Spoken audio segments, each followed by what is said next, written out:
Vamos lá, galera, para você que está vendo na área do aluno, a aula está começando agora, para o pessoal que já estava aqui, a aula já estava rolando. Eu vou dividir a tela com vocês. Hoje a aula é sobre resolução de conflitos.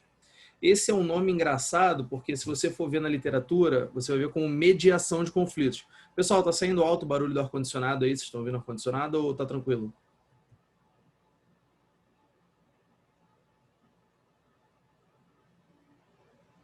Sem feedback? Tá tranquilo aqui. Show, então beleza. Tem som, Eu tô com inveja de você ter um ar-condicionado, porque tá 40 graus aqui em Uberlândia, cara. O ventilador tá moendo aqui. Mas tá tudo aqui. Cara, é muito bom. Rapaz, lugar quente, né, cara? Uberlândia, interior de São Paulo também tem uns lugares que são muito quentes, Ribeirão. Os lugares são muito quentes. Eu tava em Olambra agora, fazendo foto pro casamento. Rapaz, quente demais. Vamos lá, galera. Então, quando a gente fala de mediação de conflitos ou resolução de conflitos, o pessoal imagina o quê, né? A ONU, os judeus contra os palestinos, a fome na África. Cara, não. Assim, a resolução de conflitos é algo que você vai lidar todo dia, querendo ou não. É igual tomar banho, assim. Você lidar com o ser humano é resolver conflitos. Porque sempre vai ter uma coisa que você quer e a outra pessoa não quer. E todo mundo sai de casa querendo acertar, né? O Silvio Santos ele fala essa frase: ninguém sai de casa querendo errar. E eu concordo com ele que poucas pessoas saem de casa querendo errar, a maioria sai de casa querendo acertar. Só que, às vezes, quando todo mundo quer acertar, os pontos de vista não são muito próximos. E a gente vai ter conflito. Isso é normal. O conflito ele é parte da sociedade. Ele é parte da convivência humana. E tudo que é ruim, né? Tudo que a gente pensa que é ruim, que é dispendioso, que gasta energia, que não é legal, que você sai com uma sensação ruim depois, tende a ser visto de uma maneira ruim mesmo, que não completa, que não traz nada de bom. E o conflito, infelizmente, ele tem essa fama. Vamos começar aqui agora essa aula. Emoção envolvida no conflito, né? Qual é a emoção inicial quando você pensa na ideia de conflito? Você pensa o seguinte, cara, é ruim, conflito é ruim, não tem como ser bom. A única coisa boa de um conflito é distância. Eu até brinco, né? O Dale Carnegie, no livro, né, Como Fazer Amigos e Influenciar Pessoas, ele fala que a única coisa boa de se fazer numa discussão é correr dela o mais rápido possível, como um tremor de terra ou uma cobra venenosa. Mas, assim, tem conflitos que a gente não tem como escapar, não tem como você se abster de participar daquele conflito. E ele é necessário até para o seu crescimento. E como a gente vê o conflito? Tem uma pesquisa desse cara aqui, dessa fera aqui, ó, do Claire Canfield, da Utah State University. Ele tem consultoria dessa parte de resolução de conflitos. O cara é muito bom nisso, ele tem um TED muito interessante. Que na pesquisa ele perguntou como as pessoas se sentiam quando eram colocadas em situações de conflito. E as pessoas falavam, é como se eu tivesse um vulcão prestes a explodir. É como se tivesse um tornado chegando. Assim, a minha noiva morou 1 ano e meio no Texas, né, nos Estados Unidos. E ela falou que uma das piores experiências que você pode viver nos Estados Unidos é a ideia de que um tornado está chegando. Porque vai todo mundo pro bunker lá e fica no bunker, tem alimento, tem tudo, mas você nunca sabe se as coisas vão cair em cima do bunker, se você vai conseguir sair do bunker. Então realmente deve ser uma sensação bem ruim. E lembrar culturalmente, sempre que você pegar uma expressão falada, tenta olhar culturalmente o porquê, né, aquela expressão está sendo usada. Por exemplo, um tornado chegando no Brasil não faz o mínimo sentido, mas nos Estados Unidos é uma coisa que traz muita angústia, uma sensação ruim. E é bem provável que por isso que o pessoal tenha falado disso, né? Não tem ninguém tentando entrar. Outra ideia que passaram foi dançar descalço sobre um monte de cacos de vidro. Eu creio que isso não seja uma experiência maravilhosa. Eu não gostaria. Ou a praga. Cara, só que pensa o seguinte comigo. Você vai casar, ou você vai namorar, você vai ter um relacionamento, você vai ter filhos. Você vai passar por situação de conflito, cara. Não tem jeito, não tem como fugir sempre do conflito. Não tem como, não tem como. Então essa aula de hoje é muito mais uma aula de técnicas, de treinamento, de experiência minha também e literatura, para que você lembre na hora que você estiver passando por um conflito, poxa, o que eu posso fazer diferente? Como eu posso sair desse conflito sem sair machucado ou machucar outra parte? Né? Porque o grande diferencial, galera, de quem faz esse curso aqui da Jornada da Carreira Médica é conhecer soft skills, é saber técnicas para sair dos problemas que muitos médicos não sabem. E que, com a vida, a gente vai aprendendo, com o processo de coaching, treinando muitos empresários, treinando gente de renome internacional. Eu fui aprendendo, eu posso dividir com vocês. Isso é maravilhoso. Não tem como a gente fugir sempre de conflito. E emocionalmente, tudo que é ruim para o ser humano pensa instintivamente em fugir daquilo. Por quê? Porque, poxa, pensa comigo de uma maneira supernatural, né? Durante a evolução humana, qual coisa era ruim que a gente queria estar perto? Nenhuma. Muito pouca coisa era ruim e a gente queria estar perto. A gente queria sempre manter a distância das coisas ruins. E isso acabou ficando na nossa formação. E hoje, quando a gente está diante de uma situação que a gente acha que não vai ser harmônica, que vai ser desarmônica, a gente pensa em fugir. E quando a gente foge, a gente perde as possibilidades inerentes ao crescimento presentes em um conflito. Porque olha que maneiro. Isso é uma coisa que eu só percebi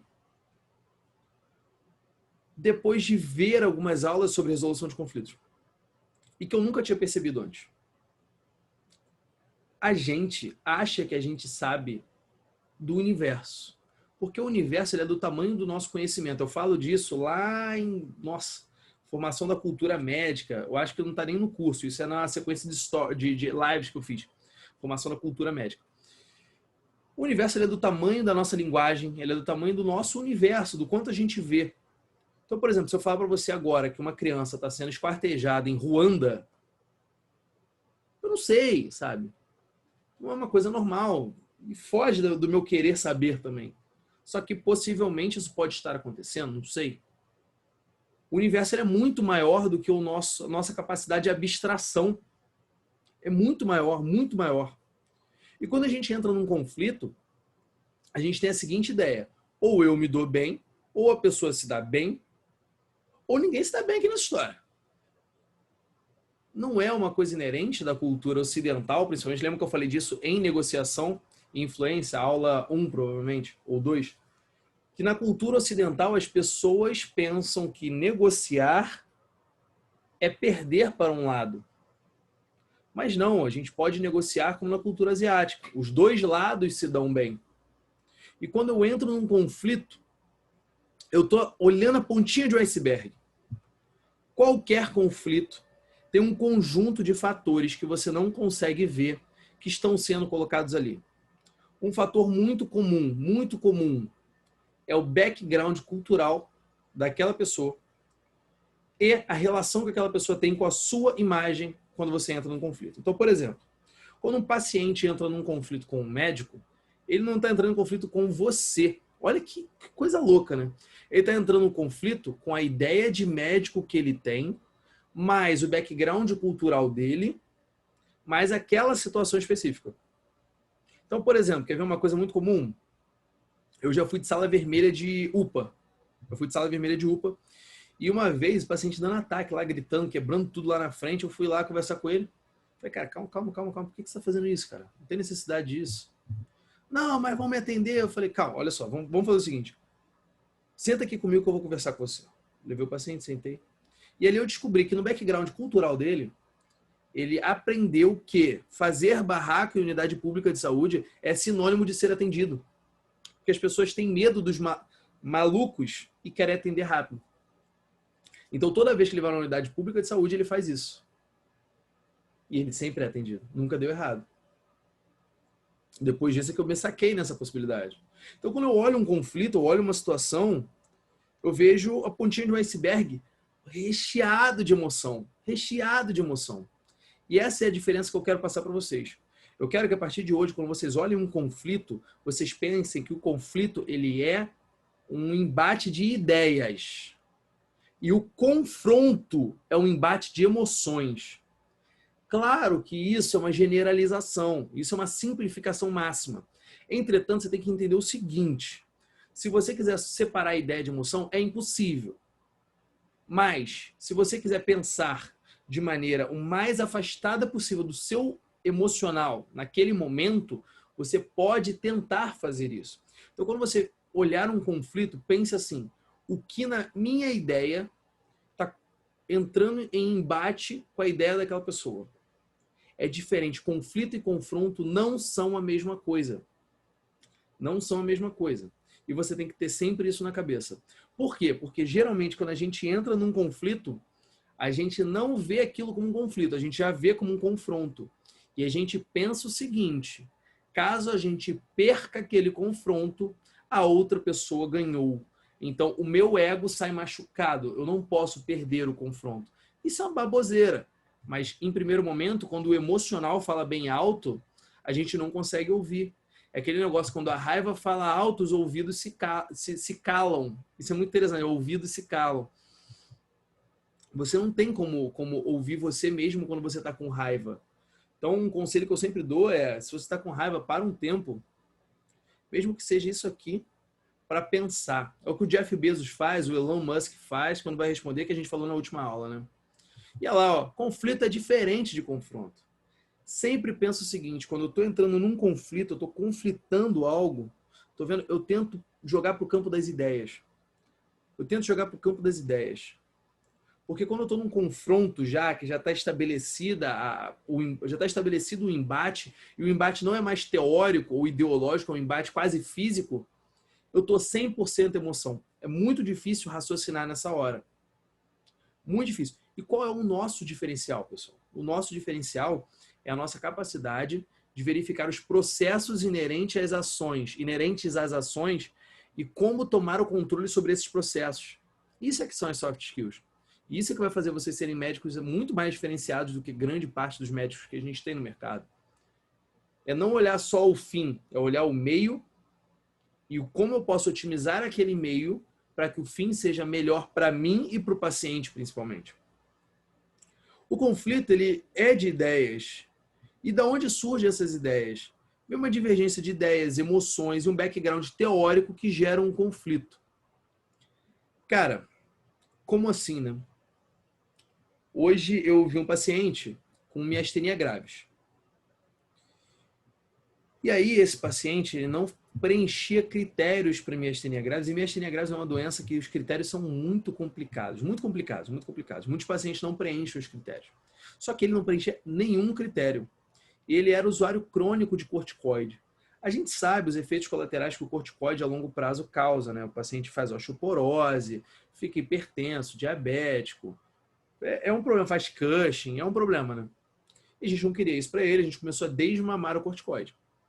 E aí o que aconteceu? Desmamou o corticoide, a miastenia graves veio com vontade, assim. Ele ficou com uma exoforia, o olho dele ficou com estrabismo divergente. E aí ele veio à consulta hoje, totalmente descompensado de miastenia e extremamente revoltado. Por quê? Porque na cabeça dele ele falou o seguinte: os médicos estão de brincadeira comigo. Eles sabem o diagnóstico que eu tenho e eles pararam o remédio. Por quê? Por que eles pararam o remédio? O que ele não sabia é que o diagnóstico dele estava fundamentado em uma ideia clínica puramente. E não em uma ideia clínica, mas em fundamentos que davam a certeza daquele diagnóstico até para a gente tentar um outro tratamento. Ele não sabia disso. E na cabeça dele, o médico tem que resolver o problema. E ele não pode perder o trabalho dele porque o médico não resolveu o problema. Ele é motorista de ônibus, imagina, com estrabismo, vendo duplo, com diplopia. É um problema, né? E aí, a colega que estava atendendo ele, ele já é um paciente, sabe aquele paciente mais idoso, machistão, assim, machistão? Ele totalmente machistão, e ele falando grosso com ela e tudo. E ela começou a falar alto com ele. E ele começou a falar alto com ela. Ela falou mais alto com ele, ele abaixou a voz. Eu falei, cara, isso aqui não vai dar em nada. Isso aqui vai dar em conflito. Daqui a pouco um confronto. E não vai se resolver nada. Eu sentei, eu olhei para ele e falei assim, olha só, vou falar um nome qualquer, tá? Seu José. José é um bom nome. Seu José, deixa eu explicar para o senhor o que aconteceu. Vamos lá. Claro que nesse momento ele já tinha xingado horror, já estava com a cara vermelha, estava revoltado. Falei, olha só. Meu nome é Felipe, eu sou daqui da neurologia. Deixa eu explicar ao senhor o que aconteceu, que eu acho que talvez não tenham passado para o senhor o que aconteceu. Por que eu fiz isso? Depois eu vou explicar para vocês. É a técnica de vulnerabilidade. Eu nunca vou falar para ele, talvez o senhor não tenha entendido, porque ele vai falar, você está falando que eu sou burro? E aí acabou de vez, e aí quebrou. talvez não tenham passado para o senhor o que aconteceu. Mas o que aconteceu foi o seguinte: o senhor tem um diagnóstico de miastenia gravis há anos, só que esse diagnóstico do senhor era baseado na visão de um médico que já morreu e não deixou relatado no que ele se embasou para dar esse diagnóstico. Então a gente não acreditou 100% no diagnóstico, mas manteve o tratamento e a gente estava buscando alternativas para o senhor. Porque todos os testes vieram negativos. Agora, como a gente solicitou os testes previamente, o senhor exacerbou a sua doença, os testes confirmaram o diagnóstico e a gente pode solicitar outras medicações mais robustas, mais refinadas e que o governo brasileiro dá, o SUS dá, para que o senhor possa tratar sem ficar vindo aqui todo mês e tomando remédio em casa, pela boca. O SUS está te dando remédio gratuito. Olha que legal. Ele saiu de um polo para outro, cara. Ele percebeu que o que tinha acontecido. Ele falou, tudo bem, então eu entendi. Então não diminuíram minha dose porque queriam que eu não viesse, não. Eu falei, não foi isso. Na verdade, foi um equívoco total aqui de todo mundo. Foi uma falha de comunicação enorme. Pronto, a gente ganhou o paciente. Agora o paciente vai tentar tomar azatioprina. Se der errado, provavelmente ele vai me culpar. Mas agora ele está no guideline. Ele está seguindo o guideline. O que aconteceu foi o seguinte: a ideia que ele tinha de tratamento, de que aquilo era o tratamento da doença, porque, óbvio, tomando corticoide ele não piorava, mas ele não sabe dos efeitos a longo prazo, e a gente sabe, se a gente compactou com isso, a gente está sendo um cúmplice dos efeitos colaterais que ele vai ter no futuro. Ele achava que estava tudo certo, que o tratamento estava feito. E para ele era isso. Para a gente, não. Para a gente, aquilo não é tratamento, aquilo é um paliativo. Só que isso não havia sido conversado em momento algum com ele. E ele já é um paciente com um comportamento complicado, complexo. Você acha que ele iria ser super educado, vendo que agora está tudo dando errado e vendo duplo? Óbvio que não, ele vai ficar muito pior. Então, tem 3 saídas para isso, que o Jerônimo Temel, que é esse coach aqui, que ele tem o Instituto Jerônimo Temel de Coach, ele é um dos melhores coaches do Brasil. Ele fala sobre isso. Primeiro ponto, que eu sempre bato na tecla com vocês, e que é um ponto que está em alta, mas é super difícil. Todo mundo fala, empatia. Cara, empatia é difícil pra caramba. Empatia se aprende. Empatia não é uma característica pessoal inerente a nascer empático. Não existe isso. Na verdade, até existe, mas tipo, você pode treinar empatia, você pode se tornar mais empático com o passar dos anos. Mas assim, é algo que é igual tomar banho, cara. Todo dia tentar ser mais empático, todo dia tentar ser mais empático, todo dia tentar ser mais empático, todo dia tentar ser mais empático e todo dia tentar ser mais empático. É difícil mesmo, não é fácil. Você vê aquela galerinha paz e amor, não, a gente tem que ter empatia pelos outros. Cara, é muito difícil, desculpa, pessoal. É muito difícil ser empático, é extremamente difícil. Extremamente difícil. Deixa eu botar aqui no silencioso o celular, porque senão daqui a pouco vai tocar de novo. Rapidinho. Foi. É extremamente difícil ser empático. Então, a gente tem que querer, no início, ser empático não é um ato passivo, ele é um ato ativo. Eu quero ser empático. Eu quero entender o que está acontecendo. Se eu não quiser, se eu não buscar ativamente, eu não vou ser empático. E, cara, tenho dito assim, eu tenho muita confiança nisso que eu estou falando, porque eu vivo isso todo dia. Todo dia eu tenho que lembrar de ser empático. Todo dia eu tenho que lembrar de ser empático. Às vezes eu brinco com os amigos, eles ficam chateados porque acham que talvez vejam como bullying, não sei. E eu falo assim, cara, te magoei, desculpa, cara, não era o objetivo, sabe? Ser empático. É difícil ser empático. Muito difícil ser empático. É um ato ativo, assim como ato ativo, né? Vem de ato. Outra coisa que a gente sempre pode pensar é, todo mundo quer ser feliz, galera. Todo mundo quer ser feliz, todo mundo quer ter uma vida leve. Você não tem uma pessoa que fala assim, não, eu quero ser triste. Talvez ali um adolescente gótico que está no cemitério tomando vinho de madrugada, ele quer ter uma vida triste, porque faz parte do personagem. Mas, opa, Dayan quer entrar, vamos lá. Pode entrar. Mas todo mundo, galera, todo mundo quer ser feliz. Então, quando a gente participa de um conflito, na grande maioria das vezes, é porque o que aquela pessoa vê como felicidade é diferente do que a gente vê como felicidade. E as ideias se confrontam. E aí, culturalmente, alguém vai chorar. Quando, na realidade, isso não é o objetivo. O objetivo é que todo mundo se dê bem. Só que é difícil. Resolver conflitos é difícil. Tem aquele negócio, né? Quando um não quer, dois não brigam. Mais ou menos. Mais ou menos.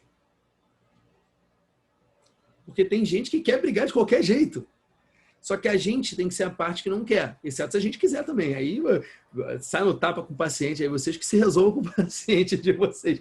Mas assim, o objetivo é que a gente seja o centrado da ideia quando a gente está entrando num conflito, né? Eu estou dando as técnicas para vocês obterem o melhor resultado possível, o resultado que vocês querem. Então, ser o centrado faz com que você possa também delinear para o lado que você quer a coisa. Certo? Então, sejam centrados ao participar de um conflito. E aí vem os valores diferentes à realidade. Por exemplo, o Jerônimo Temer ele fala de um exemplo, né, do elevador. Ele está na fila do elevador, chega uma pessoa, olha, abre a porta do elevador, a pessoa passa pelo lateral, entra no elevador, na frente, furando a fila toda. Todo mundo da fila entra no elevador. O que ele pensa? Desgramado, desgracento, Pokémon do mal. Entrou no elevador na minha frente e me desrespeitou. O que a pessoa pensa? Olha, o elevador cabe 13 pessoas, tem 4 pessoas na fila, vai todo mundo entrar, não tem por que eu esperar a fila. Alguém está errado nessa história? Se você perguntar para uma parte e para outra, os dois estão certos. E essa é a parada dos conflitos. O conflito, a resolução de conflito, ela é linda, ela é bonita, ela é necessária quando você está diante de situações em que você não tem um franco erro de uma parte, um franco acerto de outra parte. É onde todo mundo acha que está certo. Porque se um achar que está errado e o outro achar que está certo, não tem conflito. Acabou. Já está errado, fechou, vamos embora, cada um para o seu lado, vida que segue. Mas a gente tem que levar em consideração isso. Qual será o acerto que a outra pessoa está pensando que está fazendo? Né? Quando você participa, por exemplo, de negociações, tem muita questão de ego envolvido. Né? Eu já participei de discussões em que a outra parte estava incomodada com o fato de eu estar ocupando aquela posição. Que era uma posição que provavelmente aquela pessoa tinha um carinho pela posição. E eu não entendi. E a pessoa estava me tratando meio mal. Eu falei, cara, olha só, por que você está me tratando mal? Eu não te fiz nada. Né? Só que eu não conhecia o background teórico, não conhecia as emoções daquela pessoa. E aí é importante a gente sempre pensar nisso. A gente tem que ser a parte abalizada do conflito. E aí agora a gente vai direto para o problema, vai through the problem, né? A gente vai para a parte de resolver o problema, resolver o conflito. Sempre que a gente vê um conflito, é muito difícil a gente ver a razão real daquele conflito. Né? Por exemplo, quando uma criança chora, a gente ouve o choro da criança, a gente vê o rostinho da criança chorando. Mas qual é a razão daquele choro? O conflito é a mesma coisa. Grande parte dos conflitos ocorrem por questões inerentes a ele que não estão à superfície. Por isso a questão do iceberg. Qual é a nossa parada? Nós a galera da jornada da carreira médica, qual é o pulo do gato que a gente vai ter num conflito que as pessoas geralmente não têm? Analisar qual é a razão real do conflito. Muitas vezes a razão real do conflito é ego. Não é o preço mais caro. Não é. A pessoa entra para negociar um preço, mas o que ela quer, na verdade, é ficar feliz no final falando, eu abaixei o preço dos caras. Dobrei os caras. E não é o preço que ela quer dobrar os caras. E aí o que você faz? Você aumenta o preço. Quando a pessoa chegar, você dá a sua margem, diminui a margem, dá um desconto, que na verdade não é um desconto. Ela fica feliz, você fica feliz, todo mundo fica feliz e vida que segue. Né? Mas a razão real do conflito não está na superfície. E esse é o mais maneiro. Esse é o mais legal. Mais legal. Cara, eu vi um documentário de um jovem, não é nenhum documentário não, é um vídeo no YouTube, de um jovem palestino em Israel, filmando, ele tá filmando assim, ele mesmo, né, filmando fazendo, ele é um youtuber palestino. Ele tá filmando e aí vem um judeu ortodoxo. O judeu ortodoxo olha para ele e fala assim: "Nossa, você é violento." Assim, de uma maneira aleatória, sabe? Sai daqui. Aí ele: "Não, eu não sou violento, eu sou uma pessoa de paz, eu sou tranquilo, vai dar tudo certo, a gente é legal." Aí fala: "Não, o seu povo é ruim, seu povo explode, seu povo faz mal para as pessoas." Olha a ideia que está criada, olha o background do conflito. O conflito ali, se você olhar, é uma pessoa com uma câmera filmando dentro de Israel e a outra pessoa que não quer que ela filme. Só que o background que está por trás do conflito é a razão real do conflito, é o preconceito que aquele judeu tinha contra o palestino. E preconceito, meus amigos, é uma das piores razões de você conseguir pegar no conflito. Por quê? Porque as pessoas escondem preconceito. É difícil as pessoas exteriorizarem. É muito difícil. É muito difícil a pessoa chegar e falar real o preconceito dela, sabe? Muito difícil. Por quê? Porque tem uma autopunição em relação a falar de preconceito. E quando a gente busca a razão real do conflito, a gente pode pensar nessa possibilidade, mas a gente não tem como inferir porque a gente não conhece a cabeça da pessoa. E aí, beleza, verifiquei qual a possível razão real do conflito. Tá bom? Em qual parte dessa negociação ou desse conflito eu tô preso e como eu posso mudar? Porque qual é a parada, né? É como eu ensino os meus pacientes com Alzheimer, a família vem para mim e fala assim, doutor, ele tá muito nervoso, ele tá brigando muito. Eu falo para eles, olha, se você tá vindo de carro e tem um muro, como você segue em frente? Ué, contorna o muro.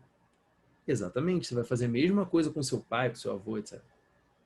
Você vai contornar o muro. Você vai esperar ele esquecer, às vezes. O paciente com Alzheimer, ele esquece. Ou você vai dar alternativas. Você vai contornar o muro. Lembra do KFC? Know what you want, find a way to do it and change if it doesn't work. É isso, cara. Você vai buscar um jeito de mudar. O que acontece é que, em grande parte das vezes, a gente não aceita mudar pela questão de nosso ego. Se eu mudar, outra parte está ganhando. Isso não pode acontecer. Só que às vezes, cara, vale muito mais a pena você mudar e resolver aquela situação do que você ficar enchendo o seu próprio saco com aquela ideia, com aquela pessoa falando. E aí eu trouxe para vocês uma técnica de resolução de conflitos do Claire Canfield, da Utah State University. Ele é professor dessa parte de resolução de conflito. É um cara super legal, assim, maneiro. As aulas dele são legais, o TED dele é muito legal. Vale a pena vocês verem o TED dele. Tá? E aí ele tem um acrônimo que ele criou, que é o VOCAB. VOCAB. O que é isso, né? Tem muita coisa em inglês, aí fica difícil de tornar fácil de você pegar. Mas, de qualquer forma, os itens, eles são muito importantes. Então, vamos lá.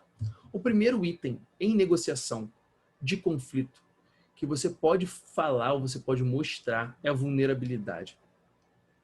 O negociador de sequestro, ele entra com as mãos abertas.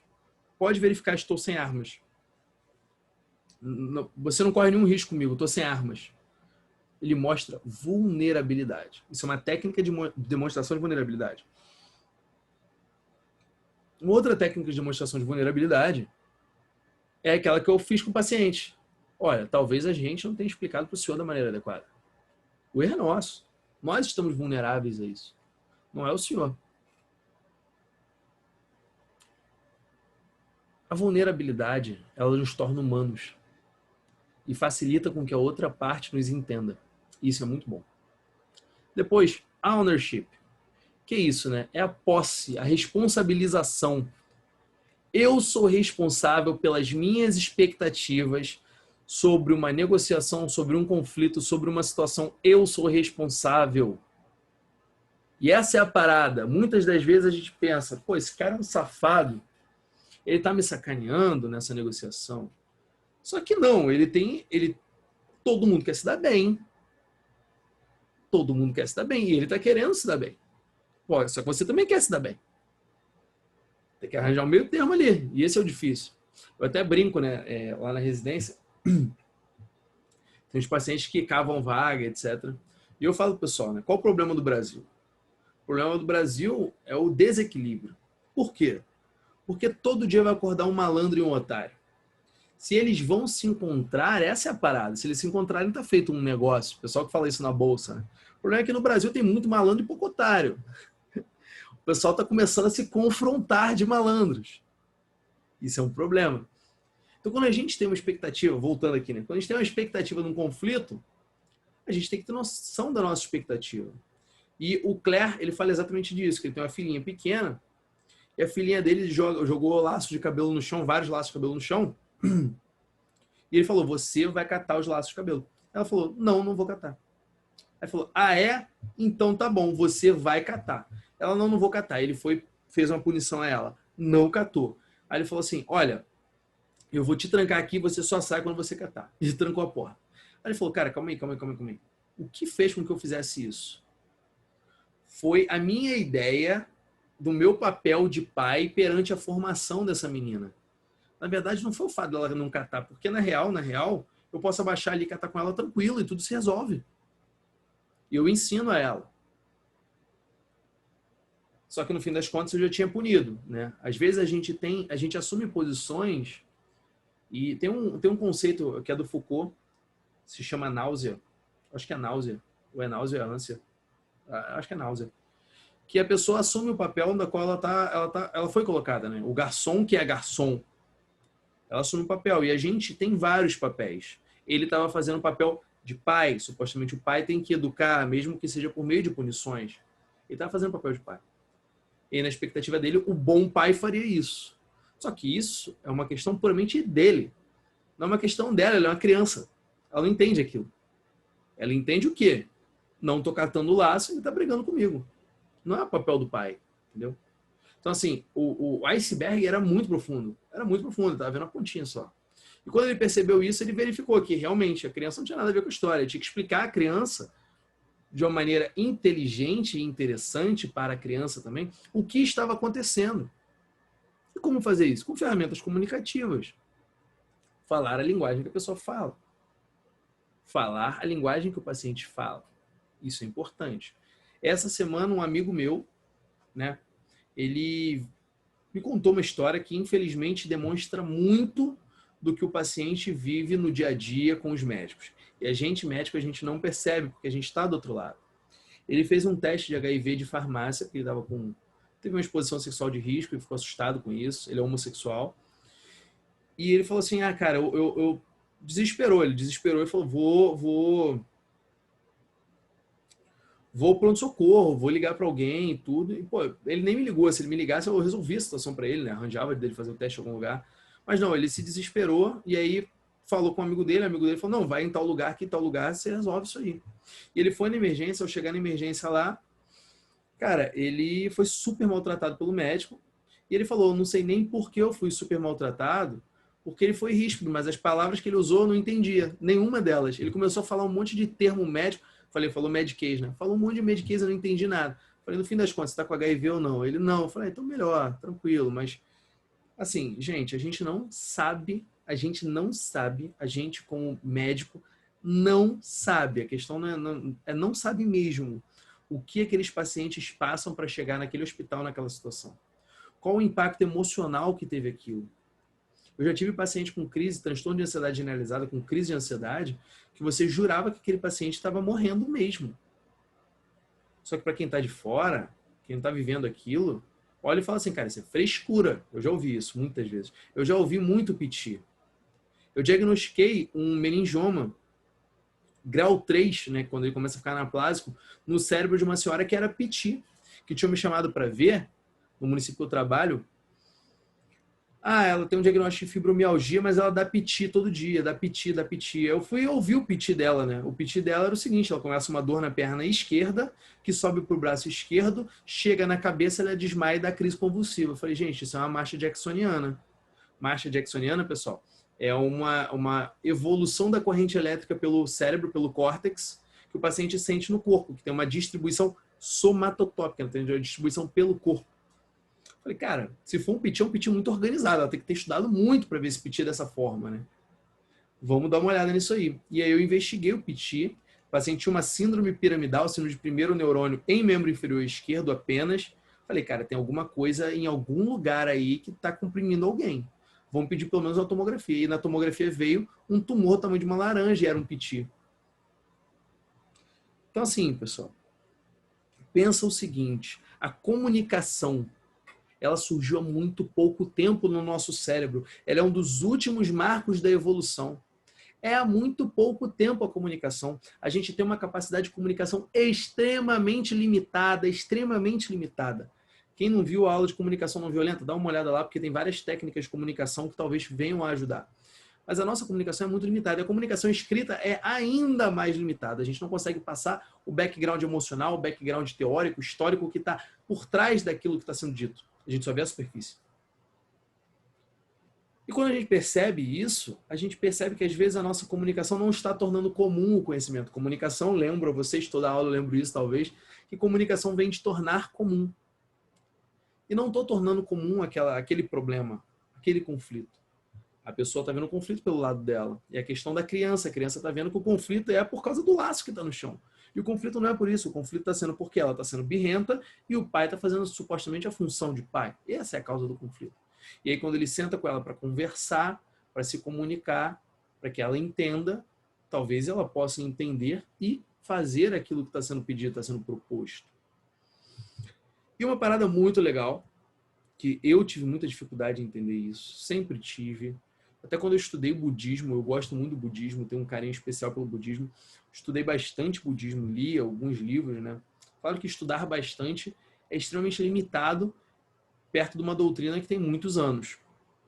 Mas eu li alguns livros, vamos dizer assim, alguns livros sobre o budismo. E o budismo tem o Dharma, né, que é o caminho, e você não tem controle sobre o Dharma. Você tem controle sobre algumas situações, mas tudo ocorre de uma maneira harmônica para que você se encontre ali naquele ambiente, né? E aí, quando a gente entra em conflito, tem coisas que a gente supostamente acha que a gente tem controle, só que a gente não tem controle. O comportamento do outro é uma delas. Quando eu entro numa negociação, às vezes eu acho que a outra pessoa tem que fazer o que eu quero que ela faça. Só que, meus amigos, ela acha a mesma coisa. E como sair disso? Não tem como sair disso de uma maneira 100% harmônica e fácil. Só que a gente tem que entender, a gente não tem controle de tudo e de todos. Vai ter o paciente que não vai querer tomar um remédio. Não tem jeito. É a vida dele. Essa semana eu estava com um paciente lá que... Deixa eu lembrar aqui que eu estou confundindo os pacientes, porque quase toda semana acontece isso. A mãe está abrindo um quadro de Alzheimer. E está comendo mais doce que o normal, é isso. E o filho fica brigando com ela o tempo todo. Brigando. E ela sempre foi desse jeito. Ah, minto, não, volta. Olha só, esse caso é mais legal. Esse caso é mais legal. Muito mais legal. Tem um paciente que ele sempre foi agressivo com as pessoas de casa e benevolente com as pessoas da rua. Ele tem uma doença de Alzheimer com uma variante mais comportamental, assim. E aí ele sempre foi daquele jeito. E aí agora o filho briga com ele toda vez. E ele esquece que fez, ele faz de novo. E o filho briga ainda mais. E o filho veio falar para mim: doutor, não aguento mais. Dá um remédio para sedar, para dopar ele, que eu não aguento mais. Eu brigando com ele por causa dessas coisas. Eu falei para ele: olha só, cara, vamos devagar aqui. Seu pai não sempre foi desse jeito? É, doutor, sempre foi desse jeito. Porque agora você está incomodado? Ah, doutor, porque agora passou da tampa. Eu falei: olha só. O rio, ele vai sempre ser o rio. Independente da pedra que você coloque, ele vai ser o rio. Ele vai seguir o seu caminho. E o paciente, depois de uma certa idade, é muito difícil dele mudar o comportamento. Seu pai já está com Alzheimer. Deixe ele falar aquilo.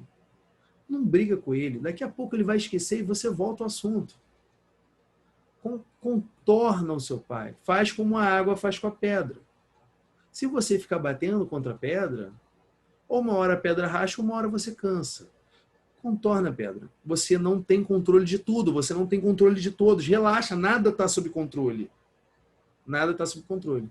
E aí eu acho que ele percebeu o quanto aquela briga dele era sem resultado, não ia ter resultado. Ele me agradeceu depois. Assim, não sei se isso vai resolver, né? Se essa situação vai resolver.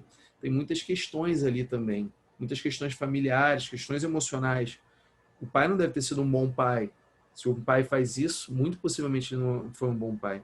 E tem um filme que, pô, cara, eu gostaria que vocês vissem, caso vocês consigam, que chama Um Lindo Dia na Vizinhança, que é a história de um psicólogo americano, esqueci o nome dele agora, que foi o Carl Rogers, o criador do Daniel Tiger, que canta a música Daniel Tiger Neighborhood. Cara, esse filme é sensacional. Acho que todo mundo deveria ver esse filme pelo menos uma vez na vida, que mostra o quanto as pessoas têm ideias, têm conceitos que modificam completamente o comportamento que você nunca vai entender. Nunca vai entender. Só indo muito a fundo para entender. E aceitando, às vezes, que aquela pessoa não tem jeito, não tem cura, não tem resolução do problema. O que você pode fazer é viver com aquilo ou se afastar. E por último, uma técnica que é muito legal, deixa eu ver se abre aqui para vocês. Abriu. Que é muito legal mesmo, que é a técnica de linguagem assertiva. Existem 3 formas de você se comunicar. De uma maneira passiva, de uma maneira agressiva e de uma maneira assertiva. A assertiva é a mais difícil. Tem um exemplo que a minha psicóloga falou para mim uma vez, que eu achei legal demais, que é o seguinte: ela tem um brinco que é da avó dela, e ela adora aquele brinco. Ela adora aquele brinco é a vida dela. E uma amiga dela ia para uma festa e queria muito aquele brinco emprestado. Ela podia muito bem falar assim, olha, tá, leva o brinco, mas se a amiga perdesse, depois ela ia se culpar muito, ela adora aquele brinco. Isso seria uma atitude passiva, mas que traria problemas mais à frente. Ou ela poderia falar assim, não, tira a mão do meu brinco, pelo amor de Deus, não. Isso é uma atitude agressiva. O mais sensato seria falar assim, olha, eu gosto muito desse brinco, você pode escolher qualquer outro, mas esse brinco, infelizmente, eu não vou poder te emprestar. Que é a maneira assertiva, a maneira com certeza que você fala. E aí eu trouxe um quadrinho para vocês que eu peguei na internet, peguei na VIT Consultoria, então aqui estou dando os créditos, tá? De uma consultoria de linguagem assertiva, que é uma coisa muito legal. Eu vou bater aqui com vocês. Então vamos lá, quais são as características do comportamento passivo? Ele é complacente, ele é submisso, fala pouco, tem uma comunicação vaga e sem comprometimento e se diminui. E o agressivo? Muitas questões de comunicação agressiva a gente não vê como agressiva porque são brincadeiras, são sarcásticas, são diferentes do que seria a agressividade que a gente vê como agressivo. Né? Lá na aula de comunicação não violenta eu falei sobre isso, que a violência ela não é só aquela violência que a gente vê em filmes do Van Damme, são violências também como sarcasmo, como palavras que podem fazer mal a uma pessoa, fazer com que a pessoa fique triste, etc. E o agressivo ele é sarcástico, ele é áspero, ele se vê como superior, ele interrompe as outras pessoas, ele é crítico, desrespeitoso com os outros. Eu tenho amigos, cara, que, cara, é difícil assim às vezes. Às vezes eu perco a paciência um pouco, que eles interrompem todo mundo, ele interrompe todo mundo. É extremamente desrespeitoso às vezes com os outros. Sabe uma parada que, cara, posso falar para vocês, galera? Crítica construtiva. Crítica construtiva é um negócio, cara, que na grande maioria das vezes não são críticas construtivas, tá? São, não sei, maneiras de deixar a pessoa triste, não sei como funciona. Assim, crítica construtiva é um negócio que não funciona. Se você é uma pessoa que dá muita crítica construtiva, cuidado. Verifica se não é o seu ego tentando falar mais alto para se passar como inteligente. Cuidado, tá? Crítica construtiva legal mesmo, você chama a pessoa num canto e fala com ela. Mas crítica construtiva, na grande maioria das vezes, causa ressentimento. E ele adora uma crítica construtiva. E eu já falei para ele que eu fico puto. Desculpa a palavra, pessoal. Ficou revoltado. E a gente já se acertou já com isso. Mas o que é ser assertivo? As ações e as expressões combinam com as palavras ditas. É firme de maneira educada, é respeitoso consigo mesmo e com os outros. Você vê como ele é o caminho do meio. Voltando ao budismo, né? O budismo dos aforismos de Buda é o caminho do meio. É o caminho do meio. A assertividade, ela é o caminho do meio. E qual é a crença do passivo? Né? Acredita somente que as outras pessoas são importantes. E não que ela é importante. Isso é muito comum em criança que não teve a atenção dos pais.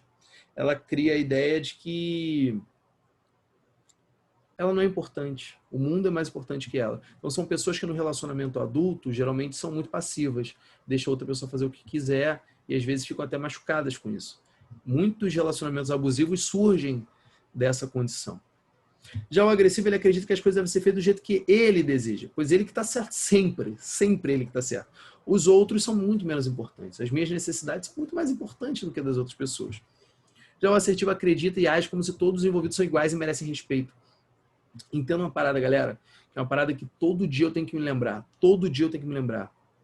Na nossa cabeça, a gente às vezes é detentor de um conhecimento que não é verdadeiro. A gente acha que sabe muito sobre alguma coisa e na realidade às vezes não sabe. Na grande maioria das vezes a gente não sabe. E aí a pessoa traz uma informação e a gente, cara, esse cara tá falando besteira. Calma, pensa com cuidado. faz um silênciozinho, escuta. Às vezes aquela pessoa tá certa, cara. Às vezes tá certa. E aí você começa a respeitar ainda mais as pessoas, quando você verifica que as pessoas têm conhecimentos que você não tem. Cara, quando eu trago um pedreiro para ajeitar aqui a minha casa, velho, ele tem um conhecimento que eu não tenho. Eu não vou babar o ovo, ah, meu Deus, santo seu Antônio. Não, mas eu vou tratá-lo com respeito, cara. Com respeito. Ele faz uma coisa que eu não sei fazer. Eu não sei fazer. Eu posso aprender? Posso aprender, posso fazer vídeo no YouTube, tudo. Legal, mas eu não tenho a experiência dele, eu não vou fazer da forma como ele faz. Então eu respeito ele. Então respeito. Respeito é maravilhoso, cara. Respeito é o primeiro caminho para você conseguir a confiança de uma pessoa. E não passa por cima de ninguém para ter essas coisas realizadas do seu jeito. Ele conversa, ele chega no meio termo, a assertividade é isso. Expressão corporal, passivo, postura retraída, encolhida, ombros curvados, faz o corpo parecer menor. Assertivo, postura relaxada, aberta e acolhedora. Essa é a questão. Olha que legal. Isso aqui o Jordan Peterson fala no livro, acho que são 13 cartas ou 13 dicas, 13 alguma coisa para o século XXI. No qual, não, isso é do Yuval Noah Harari. Cara, são 13 lições para o sucesso. Eu vou lembrar, do Jordan Peterson, que ele fala o seguinte, que a postura ereta, com o queixo levemente levantado, faz com que você passe confiança. E aqui nessa tabela, ele está botando que a postura ereta com o pé separado e ombro para fora é ruim. Cara, tenho minhas ressalvas em relação a esse ponto. Eles podem estar certos, tá, pessoal? Mas é interessante que você tenha uma boa postura. A boa postura faz com que as pessoas te vejam melhor. E isso é comprovado em estudos com lagostas. As lagostas que têm postura melhor passam mais respeito. São vistas como mais respeitáveis pelas outras lagostas e o comportamento funciona em toda a cadeia animal. Então, mantenha uma postura ereta, mantenha a melhor postura que você conseguir, porque vai ser bom para ser visto pelas outras pessoas. Então, eu discordo, eu me dou a liberdade de discordar um pouco dessa tabela. E aí, essas outras partes aqui, eu acho que são, assim, pouco importantes em relação à resolução de conflitos, mas as consequências são legais. Consequências, cede aos outros, não consegue o que quer, pensamentos críticos, eu me sinto triste. Esse miserável provavelmente veio da tradução de miserable em inglês. Não é miserável, né? Se sente mal, fica triste, né? Miserable. E botaram traduzido errado aqui. Assertivo, boas relações, cria canal de comunicação com outras pessoas, fica feliz em se comprometer com novas funções, com novas ideias. Já o agressivo faz inimigos, irrita a si mesmo e aos outros, se sente raivoso, ressentido e, na grande maioria das vezes, é aquela pessoa que acaba sendo tirada dos lugares, né? O CEO da Netflix, ele falava assim, afaste-se dos gênios, dos idiotas geniais. Afaste-se dos idiotas geniais. Se você tem um idiota genial na sua empresa, demita-o o mais rápido possível, porque ele vai dar problema em algum momento. Galera, essa foi a aula de negociação, aqui, última de negociação, a parte de resolução de conflitos, e agora eu vou abrir para dúvidas e perguntas. Legal? Vou parar de dividir a tela aqui. Vamos lá, galera. Tem alguma dúvida aí? Algo que eu possa ajudar?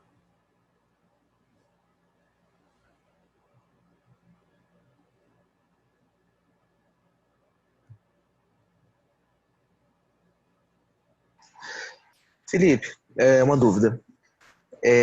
Você comentou bastante sobre a resolução de conflitos com, tipo assim, uma relação médico-paciente, né? Que a gente meio que pressupõe uma simetria em que a nossa parte está acima, né? Geralmente, ou no máximo a gente tenta que seja igual, né? Uhum.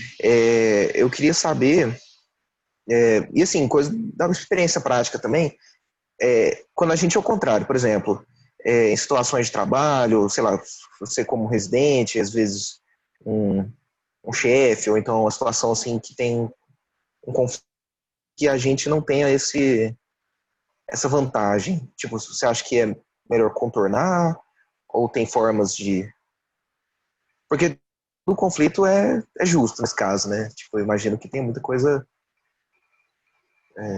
nesse ponto, assim, né? Cara, O que você acha? Eric, assim, particularmente, depende muito, para eu entrar num conflito com um superior meu, depende muito do superior. Por quê? Isso aí vai da maldade, né? Vai da experiência.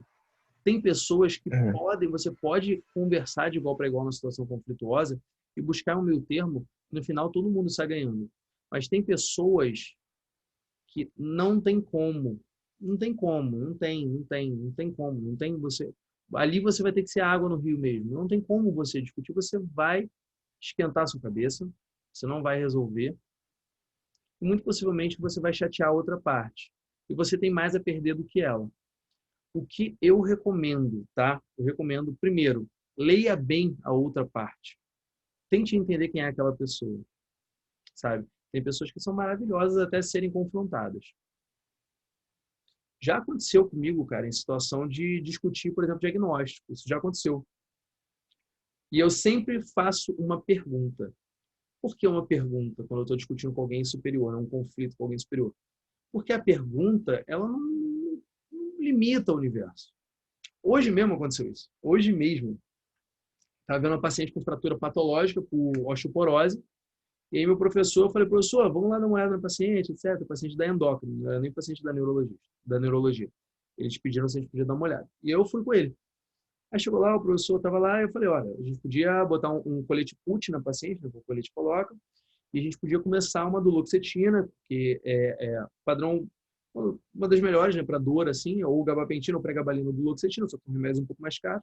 Aí o professor falou assim, vão aumentar a carbamazepina e a amitriptilina. Eu falei, professor, o senhor não acha que a paciente com osteoporose possa vir a ter problemas com o uso da carbamazepina, não?